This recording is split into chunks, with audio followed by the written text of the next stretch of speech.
नमस्कार। तो आज का नया टॉपिक है एक्सटर्नल सोर्सेज ऑफ रिक्रूटमेंट। अब अपने को एक्सटर्नल सोर्सेज पढ़ना है कि एक्सटर्नल सोर्सेज क्या होता है। अब ये जाना है एक्सटर्नल सोर्स का मतलब रहता है जब आप ऑर्गेनाइजेशन के बाहर से, कहां से, बाहर से लोगों को लेके आते हैं। ठीक है, ऑर्गेनाइजेशन के बाहर मतलब कि आपकी ऑर्गेनाइजेशन से नहीं होना चाहिए, वो बस इतना याद है। आपके बिजनेस से नहीं होना चाहिए बस। आपका बिजनेस अमेरिका में भी हो सकता है। मान लो एक बिजनेस आपका इंडिया में, एक बिजनेस आपका अमेरिका में। अमेरिका वाला इंडिया में आ रहा है तो क्या इसको एक्सटर्नल बोलेंगे? नहीं। वहां का बंदा अगर यहां आ रहा है तो इसको एक्सटर्नल नहीं बोलेंगे, इसको इंटरनल ही बोलेंगे। इंटरनल में क्या आएगा? ट्रांसफर। समझ में आ गया? चलिए आगे बढ़े। एक्सटर्नल सोर्स की बात कर रहे हैं। एक्सटर्नल सोर्स में क्या बोलता है? External source of recruitment are the one way job vacancies are filled from sources outside the organisation. It take place in the following forms. सबसे पहले डायरेक्ट रिक्रूटमेंट। क्या करते हैं? Direct recruitment. डायरेक्ट रिक्रूटमेंट एक ऐसा तरीका है जिसमें मैं बाहर से बंदों को बुलाता हूं। क्या करता हूं? अपनी ऑर्गेनाइजेशन के बाहर जो नोटिस बोर्ड रहता है ना, नोटिस लगा देता हूं कि ये वैकेंसी है। कोई भी आए, डायरेक्ट वैकेंसी में आए, मैं इंटरव्यू वगैरह तुरंत ले लूंगा और उसको डायरेक्टली किस पे, काम पे रख लूंगा। अब ज्यादातर जो ऐसे जॉब रहते हैं ना, डेली वेज जॉब रहते हैं। क्या रहते हैं? Daily veg, inexpensive, inexperience job रहते हैं, है ना। बहुत ज्यादा इसमें बस ये पूछा था, काम आता है? आता है। हाँ ठीक है, चलो आओ करने लगो। डायरेक्ट रिक्रूटमेंट, नोटिस बोर्ड पे छपा रहेगा वैकेंसीज के बारे में, कितना कितना क्या क्या चाहिए वो। Interested candidates read this information and attend the interview. Selection of this candidates is done on the spot. मैंने लिख दिया बाहर बाय रिक्वायर्ड, नोटिस बोर्ड में लगा दिया बाय रिक्वायर्ड। ठीक है, कोई बाई आई, मैंने पूछा आपको काम करना आता है? वो बोली हाँ आता है, मतलब एन गुड, चालू करो। समझ में आ गया ना? डायरेक्ट। तो कोई दिक्कत है क्या? नहीं। अगला, इसके लिए बहुत बड़ा मेरे को वो करना पड़ेगा क्या, इंटरव्यू? नहीं भाई, आपको काम होता, ओ अमिताभ बच्चन क्या काम हुआ? नहीं भाई। चल, कैजुअल कॉलर्स। कैजुअल कॉलर्स का मतलब क्या रहता है? अनसॉलिसिटेड एप्लीकेंट्स में मेंटेन करके रख, एप्लीकेशंस अनसॉलिसिटेड एप्लीकेशन में मेंटेन करके रख। सर इसका मतलब, अरे जब आप लोग ग्रेजुएट वगैरह होते हो, जब आप लोग पढ़ाई लिखाई कंप्लीट कर लेते हो तो जगह जगह अप्लाई करते हो ना, अपना रेज्यूम भेजते हो। उन रेज्यूम को फाड़ के नहीं फेंका जाता, उसको बंच बनाया जाता है, बंच बना के रखा जाता है। अगली बार मेरे को जब भी किसी को बाहर से बुलाना रहेगा, मैं इनमें से बुला लूंगा। उसको बोलते हैं क्या? Casual callers. Recruitment is done from a list of applications from the job seekers maintained along with their contact information. रहता है ना resumes. It is a cheap source of recruitment as compared to other. सबसे cheap है, मेरा पैसा लगना ही नहीं है, मेरे को बस मेंटेन करके रखना है, इन लोग कॉल बनाना, कहानी खत्म, डन। अगला, advertisement. Advertisement are placed in newspaper or trade journals when there is a requirement of a wider choice. मेरे को अगर ज्यादा लोग चाहिए, बहुत लोग चाहिए, तो मैं एडवर्टीजमेंट में दे देता हूं। समझ में आया? रिक्वायरमेंट है क्रेन ऑपरेटर की, तो मेरे को बहुत सारे लोग चाहिए जिसको अच्छा एक्सपीरियंस हो। तो क्रेन कोई छोटी मोटी चीज नहीं है, एक इधर का उधर हुआ ना, पूरी बिल्डिंग गिर सकती है, बहुत बड़ा हादसा हो सकता है। तो इसलिए क्रेन ऑपरेटर बहुत देख समझ के रखेंगे। समझ में आ गया? क्लियर है? कहीं कोई दिक्कत नहीं? अगला, नेक्स्ट, एम्प्लॉयमेंट एक्सचेंज। अभी एम्प्लॉयमेंट एक्सचेंज क्या रहता है? तो दोनों लगभग एक जैसे रहते हैं, एम्प्लॉयमेंट एक्सचेंज और ना प्लेसमेंट एजेंसीज, ये लगभग दोनों। मैं पहले पढ़ के बता रहा हूं, फिर दोनों में फर्क बता रहा हूं। Employment exchange serve as a link between the job seekers and the employers. Exchange are generally run by the government and are used for recruitment of unskilled and skilled job position. Many a times record of the employment exchange are not updated and the candidates referred by them are unsuitable. अगला बात करते हैं placement agent. Placement agencies and professional match personal demand and supply. They have a database of a large number of job seekers which is compiled and suitable candidates are recommended to clients. It helps to recruit all kind of person and in return a nominal fees charged for the service provided to clients. मैं बोल रहा हूं ये दोनों same है, बस फर्क पता है क्या है? ये गवर्नमेंट चलाती है, ये क्या कौन चलाता है? गवर्नमेंट चलाती है। और नीचे वाला कौन चलाता है? ये चलाया जाता है गवर्नमेंट के द्वारा, ये चलाया जाता है प्राइवेट इंडिविजुअल्स के द्वारा।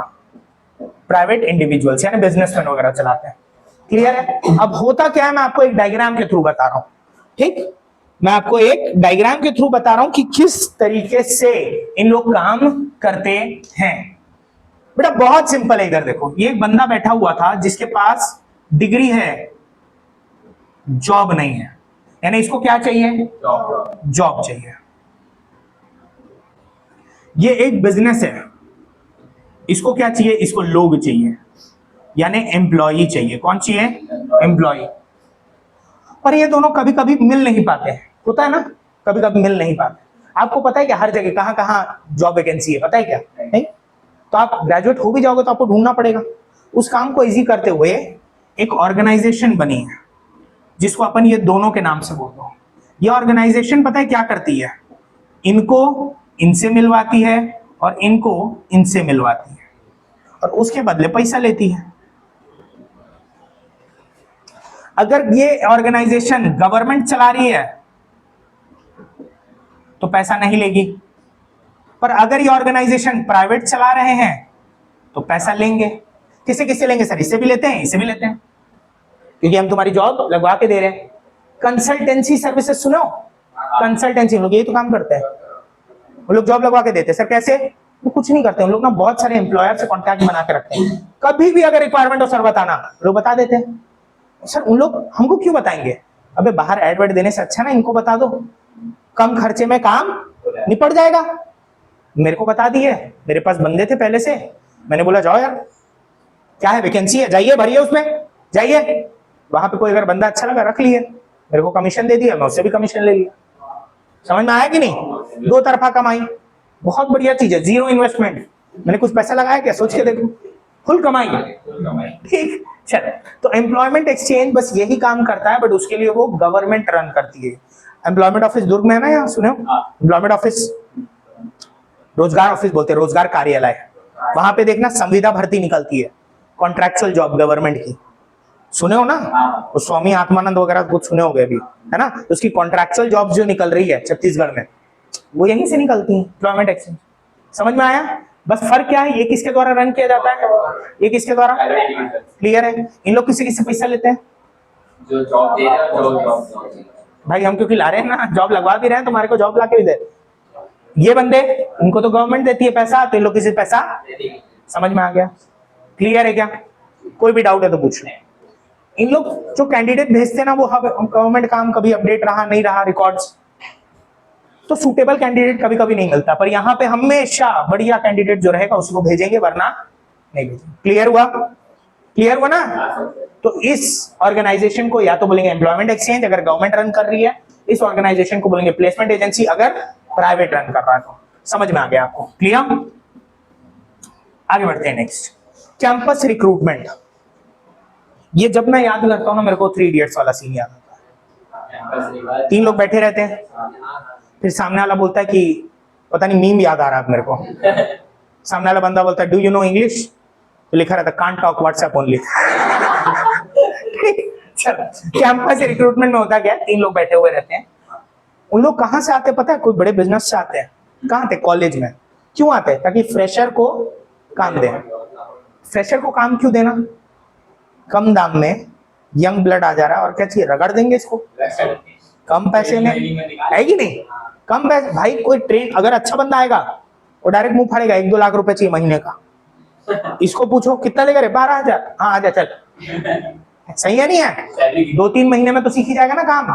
ये आजकल का सिनेरियो है, बट ठीक है, कहीं कहीं पे मिलता भी अच्छा जॉब, ऐसा नहीं। 12,000 ये बस एक एग्जाम्पल के तौर पर बता कम। वैसे भी देखा जाए, आप बाहर का देखोगे ना हिसाब किताब, आजकल अमेरिका में जिस पैकेज का मतलब जो सॉफ्टवेयर इंजीनियर्स रहते हैं उनको 2-3 करोड़ रुपए महीना मिलता है, महीना। इसलिए उन लोग वहां वाले को काम नहीं देते, उन लोग इंडिया में डेलीगेट कर देते, उसी काम को इंडियन से करवाते हैं। इंडियंस कितना लेते हैं? 2-3 लाख रुपए महीना, 2 करोड़ रुपए महीना, 2-3 लाख रुपए महीना। अब आप खुद दिमाग लगा लो कितना पैसा बचाते हैं इंडियंस। इसलिए तो टर्शरी इंडस्ट्री है, हम लोग सर्विस देते खाली।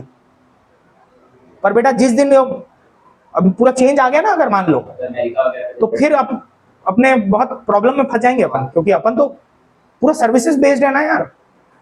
चलो आगे बढ़े, बात करते हैं कैंपस रिक्रूटमेंट की। किसकी बात कर रहे हैं? Campus recruitment. कैंपस में क्या रहता है बेटा? Recruitment of fresh graduates directly from the college and universities is now popular source of recruitment. तो बड़े business, mostly big organisation, hire from college and various engineering and management institution. Panel आता है, interview लेता है, पसंद आते हैं, बोलते पढ़ाई कर लो, जॉब आपकी रेडी है। जैसे आपका जॉब खत्म होगा, पढ़ाई खत्म होगी, आपको जॉब मिले, जॉब खत्म होगा, चलो जॉब खत्म होगा, पढ़ाई करोगे, ये सही है।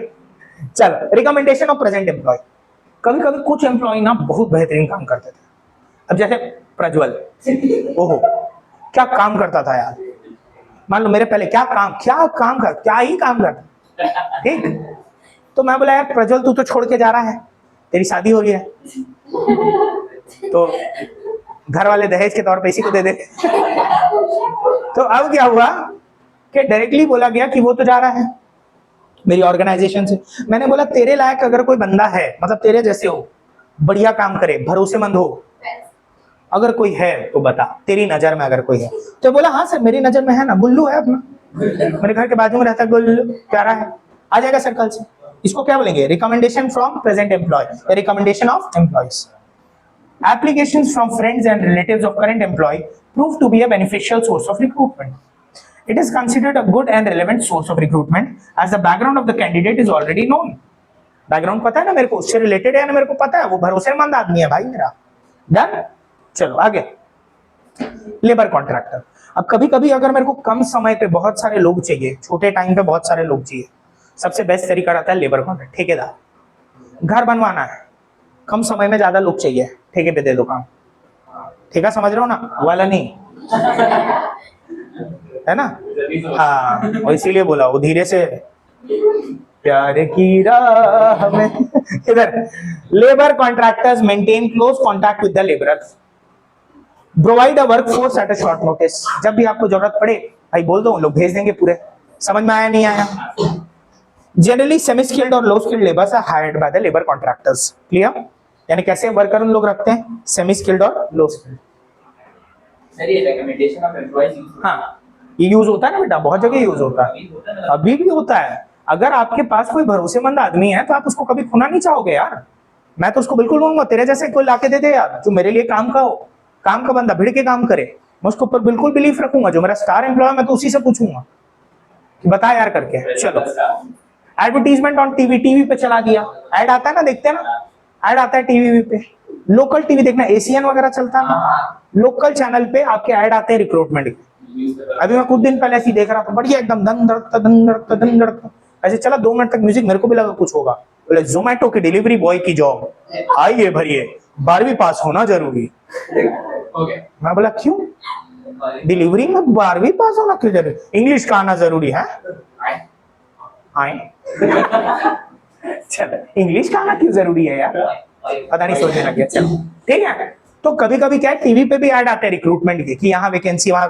अरे आजकल इंडियन आइडल नहीं आता है टीवी पे, वो लोग पहले ही बताने लग जाते हैं इंडियन आइडल जल्दी आपकी टीवी पे, ऑडिशन ये जगह पे, इस तारीख पे आइए। क्या पता अगले इंडियन आइडल आप ही हैं, और अपन बैठ के यहाँ सोच रहे हैं नहीं जाना Mumbai.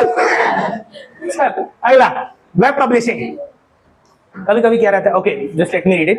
Vacant position and advertised on television, complete details including requirement, eligibility, last date etcetera are mentioned in the displayed advertisement.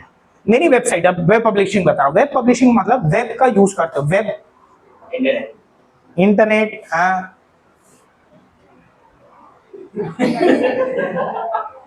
वो इतना हंस रहा है, वो भयंकर इनकॉन्ग्रुएंट मोड वाला है। Many websites provide information related to various job openings and job seekers. Job seekers post their relevant details along with their updated resume on the website. बहुत बार ऐसा होता है, मैं वेबसाइट पे, किसी वेबसाइट पे आप देख लेते हो, व्हाट्सएप पे देख लेते हो, रिक्रूटमेंट आया होता है नहीं होता है? तो अगर आप वहां से ही भर दे रहे हो, वेब का इस्तेमाल, इंटरनेट का इस्तेमाल करते हुए, क्या बोलेंगे? Web publishing.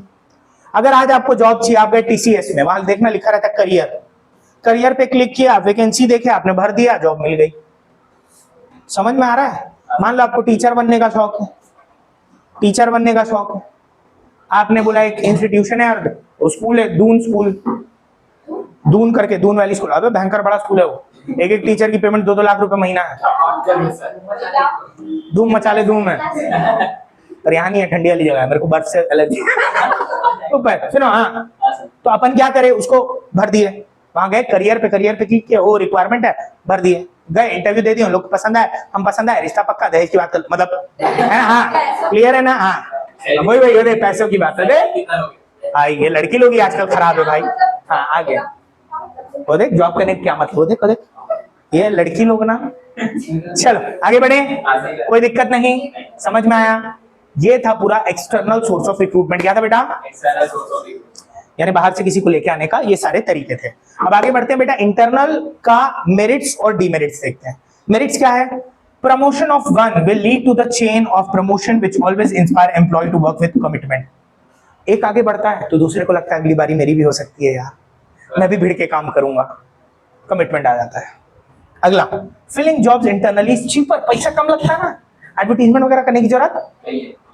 Candidates are already known to the organisation, तो उनको टाइम भी नहीं लगता एडजस्ट करने में, नोन रहते, पता रहता कैसा है कैसा नहीं है, टाइम नहीं लगता एडजस्ट करने में। अगला डीमेरिट्स क्या है, scope for induction of fresh talent is young blood नहीं आ पाता, नया खून गर्म नहीं आ पाता है कि नहीं, पुराने लोग ही रहते हैं। टाइम बाउंड प्रमोशन में make employ lethargic. Time bound का मतलब क्या है, जो पहले आया है उसका पहले प्रमोशन होगा, अगर सरकारी में होता ना एज वाला फैक्टर। एक बंदा मेरे ऐसे अगर एक दिन पहले ज्वाइन किया है तो पहले प्रमोशन उसका होगा, फिर मेरा होगा। समझ में आया, टाइम बेस्ड रहता है प्रमोशन, टाइम के अकॉर्डिंग होता है। डन, कोई दिक्कत नहीं, समझ में आया ना। और इस वजह से लोग लेथार्जिक भी हो जाते हैं, क्यों ज्यादा काम करूं, आगे जाके तो प्रमोशन मिलेगा ही ना, मेरा टाइम आएगा मेरे को प्रमोशन मिल जाएगा, ज्यादा काम नहीं करूंगा। लेथार्जिक, लेथार्जिक यानी लोथार बन गया, नहीं काम करूंगा जा। New organisation always need to go beyond. नई ऑर्गेनाइजेशन को तो नए एम्प्लॉय चाहिए ही चाहिए, उनको नया टैलेंट चाहिए, उसको out of the box thinker चाहिए, जो आजकल के नए लोग हैं। नए लोग ही तो क्रिएटिव रहते हैं यार। आजकल के बंदों को देखो, बापरे, पहले के ऐड कितने अच्छे आते थे, आजकल के ऐड में देखता हूँ मेरे को लगता है बापरे कितनी क्रिएटिविटी आ रही होगी, लोगों में ऐसे ऐसे ऐड बना रहे हैं मेरे को समझ नहीं आ रहा। फेयर एंड लवली का ही देख लो, बापरे, पेप्सी का ऐड देख लो आजकल। आजकल क्या है, पेप्सी लेने के लिए साले कूदते फांदते हुए जाते रहते हैं। पहले बढ़िया क्रिकेटर आता था पेप्सी, दिल से खत्म, इतना ऐड था। आजकल क्या आपके क्या डर लगता है, क्या आपका गला सूखता है, क्या तुम्हें डर नहीं लगा, आप कूद जा पार से, डर के आगे जीत है। साले कोल्ड ड्रिंक पीना मेरे को 20 रुपए का। नेक्स्ट, चलो समझ में आया, वो पहले ही हो चुका इंटरनल सोर्स। अगला, internal transfer help prepare a person for higher positions. जो इंटरनल इधर उधर करता हूं ना मैं, कभी कभी देखना, इंटरनल जो रिक्रूटमेंट रहता है, इंटरनल रिक्रूटमेंट जो रहता है, इंटरनल रिक्रूटमेंट जो रहता है उसमें क्या रहता है, मैं लोगों को तैयार भी करता हूं। जैसे मान लो मैं एक बंदे को आगे एकदम अपर पोजीशन पे रखना चाहता हूं, तो पहले उसको बोलूंगा ना सब काम सीख, तब तू ऊपर बढ़ सकता है, ऊपर वहां नहीं, एक अच्छी पोजीशन पे। समझ में आया, तो उसके लिए भी इंपॉर्टेंट है। तो internal transfer helps prepare a person for higher position. Employees are already familiar with the working pattern of an organisation, hence no induction training is required. मेरे को उसको समझाने बुझाने ट्रेनिंग की जरूरत नहीं पड़ी। पर अगर मान लो किसी बड़ी पोजीशन के लिए मैं किसी बाहर वाले को बुला लिया, उसको तो पूरा ट्रेन करना पड़ेगा, समझाना पड़ेगा, दिखाना पड़ेगा, मिलवाना पड़ेगा, समझ में आ रहा है। पर जो पहले से ही ऑर्गेनाइजेशन में, उसके साथ ये दिक्कत नहीं। अगला, shifting workforce from surplus department to department having shortage of workers is easy. जहां ज्यादा लोग गए वहां से उठाओ, उस जगह डाल दो जहां लोग कम है।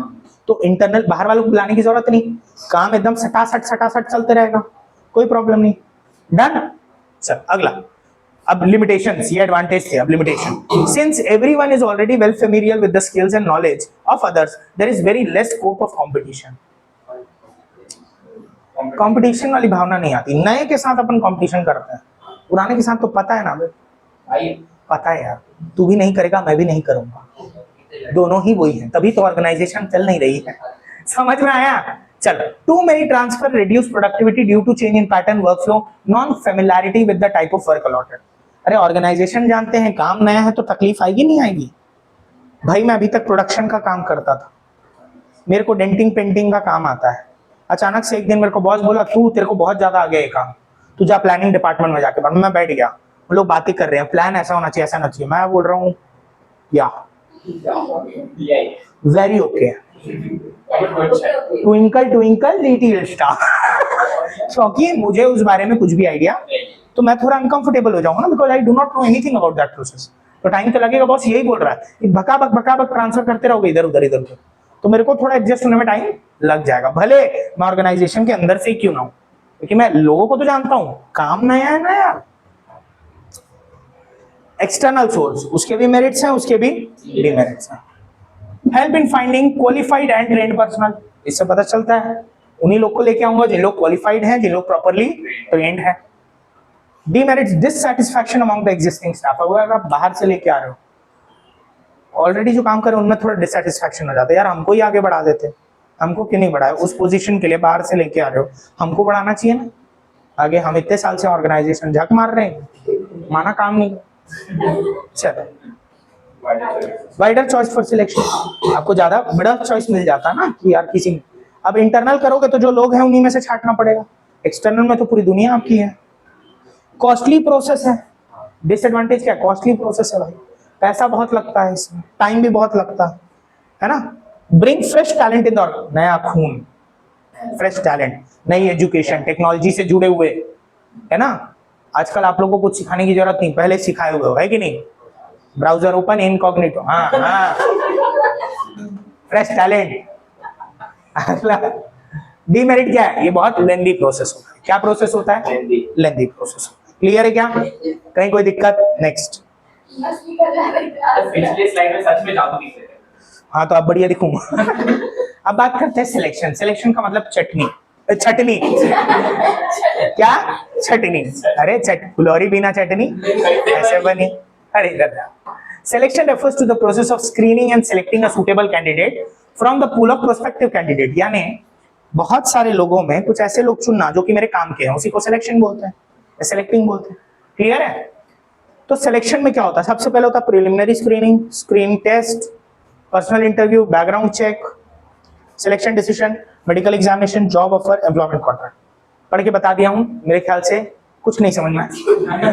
बात कर प्रिलिमिनरी स्क्रीनिंग, देखो इंडिया में एक बहुत बड़ा चलन है, भले आपके लायक जॉब हो ना हो, घर वाले बोलते भर दे क्या पता हो जाए, जॉब सीए की है, बीकॉम वाले को बोलेंगे भर दे क्या पता हो जाए, तो भाई सीए की जॉब है, 2 साल एक्सपीरियंस मांगा है, भर दे क्या पता हो जाए। एक बार मजाक नहीं, यहां से लेके मैं बिलासपुर गया था, एक बार की बात है, मेरे को याद है, सरकारी जॉब का संविदा भर्ती होती है ना, उसके लिए गया था, वहां लिखा हुआ है क्लियरली अनुसूचित जाति और अनुसूचित जनजाति, इसका मतलब रहता है शेड्यूल कास्ट या शेड्यूल ट्राइब की जॉब है। मेरे घर वाले भर दे क्या पता हो जाए, मैं बोला अरे यार मेरे को नहीं जाना सरकारी में, भर दे क्या पता हो जाए। मैं वहां गया, मैं वहां से अपना एप्लीकेशन दिया, उन लोग बढ़िया ले लिए, मैं बोला वाह मम्मी सही बोल रही थी, क्या पता हो जाए। मैं घर आया, अगले दिन वेबसाइट पे देखा, मेरा नाम था, आगे लिखा था डिस्क्वालीफाइड। तो लोग ने जो काम किया उसको बोलते हैं प्रीलिमिनरी स्क्रीनिंग, उन लोग ने पहले ही मुझे काट दिया, समझ में आया।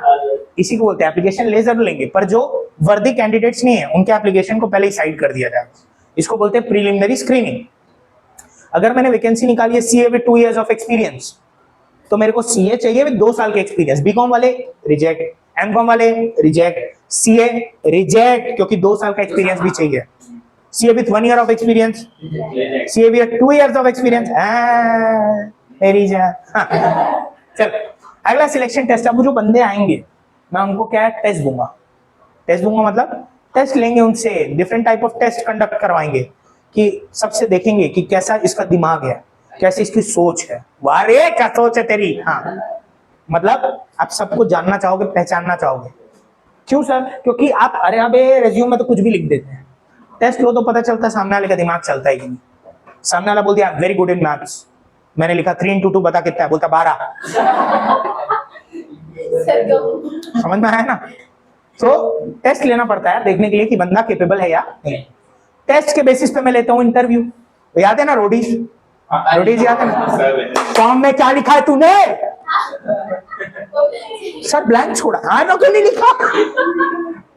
पर्सनल इंटरव्यू बुला के बैठा के उनसे इंटरव्यू लिया जाता है, जो इस बेसिस पे ही लिया जाता है। अगला बैकग्राउंड चेक, अगर कोई मेरे को पसंद आ गया एम्प्लॉइज, 4-5 एम्प्लॉय मेरे को लगे हाँ ये ठीक है, तो मैं इनका बैकग्राउंड चेक करवाता हूँ कि लोग पुरानी ऑर्गेनाइजेशन में कैसे थे, कहीं कोई कर्मकांड करके तो नहीं आए हैं, घर वाले कैसे हैं, मतलब इनका बिहेवियर कैसा है, ये सब जानना पड़ता है। कोई भी आए बा एम्प्लॉय को ले लिए बहुत बड़ा खतरा हो सकता है, क्या पता मैं जिस एम्प्लॉय को यहाँ अपने अंदर बिजनेस में लाया हूँ वो लुनाटिक है, वो दौरे आते हैं उसको गुस्से के, पता चला मैं उसको बोला पागल है क्या, बोलता पागल किसको बोला, फड़फड़ा गया, मुंह से झाग आ गया। दिक्कत है ना, तो बैकग्राउंड चेक करवाना जरूरी है, क्लियर। चलो अगला सिलेक्शन डिसीजन।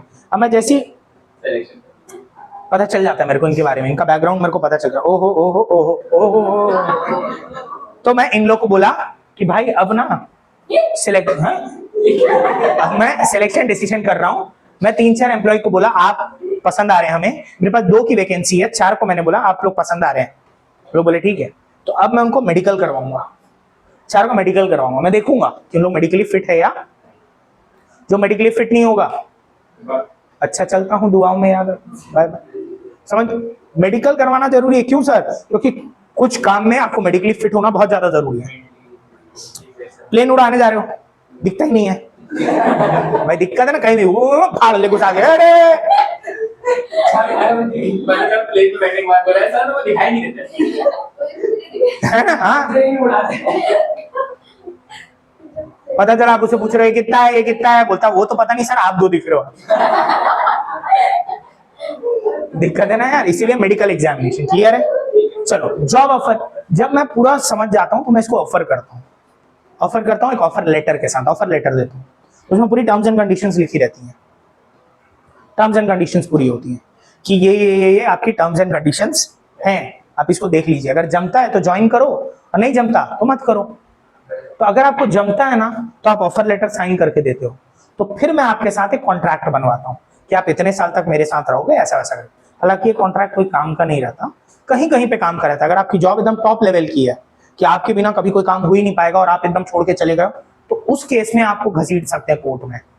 हालांकि बाकी केस में तो कुछ नहीं होता, बोल दो हाँ काम पे आऊंगा, हाँ मत आ अगले दिन से, जा कुछ नहीं करते। चलो, क्योंकि उनको पता है ना कितने को रगड़ेंगे कोर्ट में। डन। अब यही बोला गया है, पूरा प्रोसेस अब वही समझाया गया। पहला प्रोसेस में क्या था, वो जो एप्लीकेशन को छटनी करते थे, बेसिक रिक्वायरमेंट जो नहीं पूरी कर रहा है उसको हटा दो। अगला क्या है, सिलेक्शन टेस्ट। बहुत सारे टेस्ट लिए जाते हैं, देखो ये टेस्ट है। सबसे पहले इंटेलिजेंस टेस्ट, जिसमें देखा जाता है सामने वाले का आईक्यू कितना है, आईक्यू नापा जाता है। आईक्यू जानते हो ना, आजकल ईक्यू इंपॉर्टेंट हो गया, इमोशनल क्वेश्चन, बट कुछ कुछ जॉब में आज भी आईक्यू चल रहा है। ठीक है, आजकल बोलते हैं इमोशनली कोई बंदा जितना ज्यादा बढ़िया रहेगा उतना वो बिजनेस में भी बहुत बढ़िया करेगा, क्योंकि लोगों के इमोशंस को समझना पड़ता है। वो समझ लिए तो आप आगे बढ़ जाओगे। समझ में आया? अगर आप इमोशंस के प्रति इग्नोरेंट हो, आप लोगों के इमोशंस नहीं पकड़ पा रहे हो, तब कभी भी आगे नहीं बढ़ पाओगे। बोलते 70% of a business problem can be solved if you are great with humans, if you know how to make a connection. आपको कनेक्शन बनाना आता है ना, आप 70% अपनी लाइफ की प्रॉब्लम सॉल्व कर सकते हो, क्योंकि आजकल जुगाड़ से बहुत कुछ चीज चलता है ना। चलो अगला, एप्टीट्यूड टेस्ट। एप्टीट्यूड किस लिए लिया जाता है? ताकि देखा जा सके सामने वाले में लर्निंग कैपेबिलिटी कैसी है। कुछ में छुपी हुई शक्तियां रहती है ना, मतलब वो जल्दी सीख सकते हैं, वो जानने के लिए कि कितने जल्दी सामने वाला सीख सकता है, उसके लिए aptitude test examines the potential of an individual to develop new skill. कितनी जल्दी सीख सकता है बंदा। हर की स्पीड सेम नहीं होती है, कुछ ईशान अवस्थी भी रहते हैं तारे जमीन पर, पता है, देखे हो ना, बचपन में तो सबको दिखाया गया है। चलो, पर्सनालिटी टेस्ट, लोगों की पर्सनालिटी जानने के लिए। कुछ इमेजेस वगैरह दिखा दो सामने को, पूछो ये क्या क्या, देखना डॉट डॉट डॉट डॉट पड़े रहता है, पूछते बताओ इससे क्या समझ में आ रहा है, वो लोग अपना बयां करते हैं। पर्सनालिटी कैसे पता चलती है? वो ये बात बहुत सुने होगे ना, एक गिलास में आधा पानी भरा हुआ था, पूछा गया क्या है, एक बंदा बोला आधा पानी भरा है, एक बंदा बोला आधा ग्लास खाली है। क्या पेसिमिस्ट हो ऑप्टिमिस्ट हो, अच्छी सोच वाले हो नकारात्मक सोच वाले हो, कैसी सोच वाले हो? पर्सनालिटी को जानने की कोशिश करो। मैं इसको मान लो 3-4 पिक्चर दिखाया, कुछ काला काला डॉट डॉट टाइप का पड़ा हुआ था, मैं पूछा ये क्या है, तो इसमें किसका मर्डर हो रहा है, इसमें मैं किसी को मार रही हूँ, इसमें कोई मुझे मार रहा है, इसमें मैं सबको मार रही हूँ। भाई मैं इसको कभी नहीं लूंगा, साइको प्रवृत्ति की है ये, पता नहीं बहुत क्या ऑर्गेनाइजेशन में टारगेट पूरा नहीं आएगा, केक काट देगी धीरे से। चलो, पर्सनालिटी समझ में आया। ट्रेड टेस्ट, ट्रेड टेस्ट का मतलब है जो एग्जिस्टिंग स्किल है आपके अंदर उसका मैं टेस्ट लेता हूँ। मान लो कोई मेरे पास आया, बोला टीचर बनना चाहता हूँ, तो मैं पूछूंगा ना भाई तेरे को जर्नल आता है, बिजनेस के प्रिंसिपल्स आते हैं, ये सब बेसिक नॉलेज पूछूंगा ना। तो बेसिक नॉलेज किसी का चेक करना, जो एग्जिस्टिंग स्किल है उसके अंदर वो चेक करना, किसको काम आता है या नहीं, उसी को बोलते हैं ट्रेड टेस्ट। कोई मेरे पास आया, मैं बोला कोडिंग करना आता है, बोला वो बोला हाँ, बोला पाइथन पे काम क्यों, बोला अरे क्या बात कर रहा हूँ हाँ, मैं बोला जाओ फिर करो, तो पाइथन पकड़ के ला दिया ऐसे एग्जाम। बोला भाई इसकी बात नहीं कर रहा हूँ साले, लैंग्वेज की बात कर रहा हूँ, खुद नहीं आ रहा, समझ में आया नहीं आया। ट्रेड टेस्ट यानी जो उसको ऑलरेडी आता है उस चीज का चेक करना। अगला इंटरेस्ट टेस्ट, इंटरेस्ट क्या है, किस चीज में है, उससे भी बहुत चीज पता चलती है सामने वाले का। क्या है, गाना गाने का शौक है, ओह नाचने का शौक है, ओ मुझे नचाने का शौक है, ओ समझ में आया। इंटरेस्ट जानने की कोशिश, घूमने का शौक है, वाह। तो अगली बार जब मेरे को मोटिवेट करना रहेगा ना, अगर ये मेरे पास टेस्ट है, उसको इजीली मोटिवेट कर सकता हूँ। अरे मेरे को मान लो उन्नति बोली मेरे को ना सर बाहर घूमने जाना, मैं बोला बढ़िया, अगली बार इसको एक भारी एकदम इंपॉर्टेंट वाला काम दे दिया और इसको लालच दे दिया, अगर ये काम कर दी, तेरे को कहाँ जाना है, मालदीव्स जा, घूम के डूब जावा।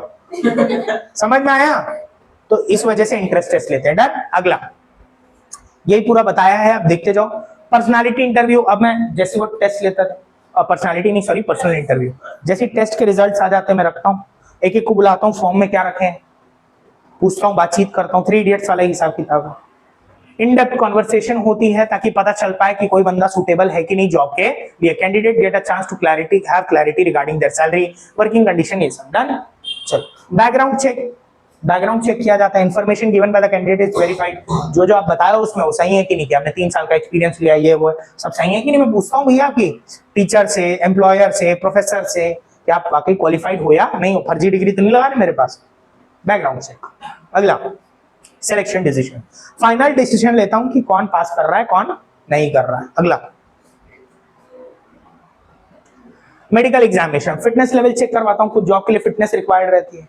अगला जॉब ऑफर, अब मैं उनको एक लेटर ऑफ अपॉइंटमेंट देता हूं कि ये भाई आपकी डेट ऑफ ज्वाइनिंग है, ये सब है, एग्री कर रहे हो तो बोलो, एग्री आ गए हम लोग। तो फिर क्या करेंगे, contract of employment, the selected candidates is given employment contract which mention the terms and condition of the, clear है, समझ में आ गया। ये था पूरा सिलेक्शन प्रोसेस। अब ये आपका एक डिफरेंस दिया हुआ है सिलेक्शन, रिक्रूटमेंट और सिलेक्शन में। रिक्रूटमेंट का मतलब रहता है सर्चिंग, सिलेक्शन का मतलब रहता है सिलेक्टिंग। इसमें ढूंढना रहता है पोटेंशियल कैंडिडेट, इसमें आपको मिल गया तो उसको छांटना है। अगला ये सेकंड स्टेप है, ये थर्ड स्टेप है। पहला तो एस्टिमेशन मैन पावर रिक्वायरमेंट था। अगला एम्प्लॉयमेंट कॉन्ट्रैक्ट, इसमें कोई कॉन्ट्रैक्ट नहीं होता, इसमें कॉन्ट्रैक्ट होता है।